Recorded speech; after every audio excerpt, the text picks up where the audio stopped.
బియ్యం, పప్పులు, ఉప్పులు ధరలు ఒక రేంజ్లో కంట్రోల్ చేస్తే మిగతా ఏం పెరిగినా మనం ఎవరం పట్టించుకోం. ఇది ప్రభుత్వాలు అనుసరిస్తున్నటువంటి ఒక తెలివైన ఎత్తుగడ.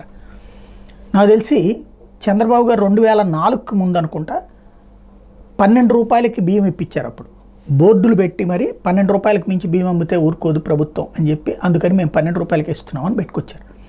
ఆ తర్వాత రాజశేఖర రెడ్డి వచ్చినప్పుడు అది దాదాపుగా 50-60 దాకా వెళ్ళి, ఆ తర్వాతన రాజశేఖర రెడ్డి సర్కార్ వాళ్ళతో సమీక్షించి 45 రూపాయలకే బియ్యం ఇవ్వాలని పెట్టింది.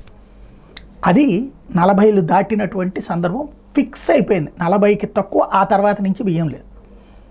ఎప్పుడు రాజశేఖర రెడ్డి 2004 అప్పటి నుంచి లెక్కేసుకుంటే ఇది 2024 20 ఏళ్లలో ఈ 40 నుంచి 70 మధ్యలోనే ఉంది బియ్యం ధర. ఎందుకు అంటే బియ్యం ధర పెరిగినప్పుడల్లా జనం కోపడతారు.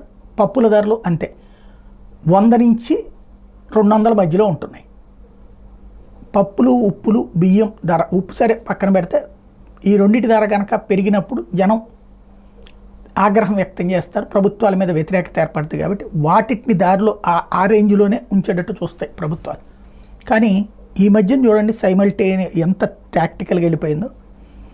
మనం కొనుగోలు చేసే పెన్ను ఇదివరకటి రోజుల్లో రూపాయికి వచ్చే పెన్ను ఇప్పుడు క్వశ్చనే లేదు.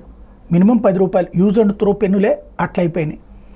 అట్లాగే ఒక బండి తీసుకోండి, ఇదివరకటి రోజుల్లో నాది 2 వీలరే ఉండేది. ఇదివరకు నేను 72,000 రూపాయలకు కొన్నా. ఒకప్పుడు టీవీఎస్ వచ్చేటప్పటికి సెకండ్ హ్యాండ్ది తీసుకున్నాను నేను. ఫస్ట్ బండి ఏదన్నా ఉందంటే సైకిల్ 750 రూపాయలు పెట్టుకున్నా. ఇవాళ సైకిల్ చూస్తే 10,000 రేంజ్లో ఉంటుంది. 10,000కు కూడా నార్మల్ అయ్యింది.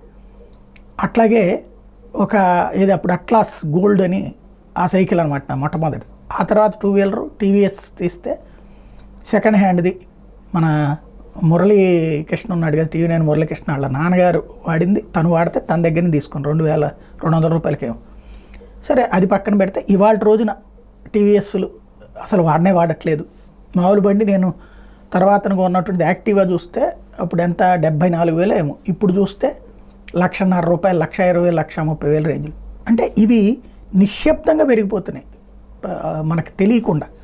ఓ బార్బర్ షాప్లో 5 రూపాయల నుంచి 10 రూపాయలకి గడ్డానికి పెరగడానికి 10 ఏళ్ళు పడితే, 10 రూపాయల నుంచి 20 రూపాయలకి పెరగడానికి ఒక 5 ఏళ్ళు పడితే, 20 రూపాయల నుంచి 100 రూపాయలకి చేరిపోవడానికి 5-10 ఏళ్ళకి మించి పట్ల.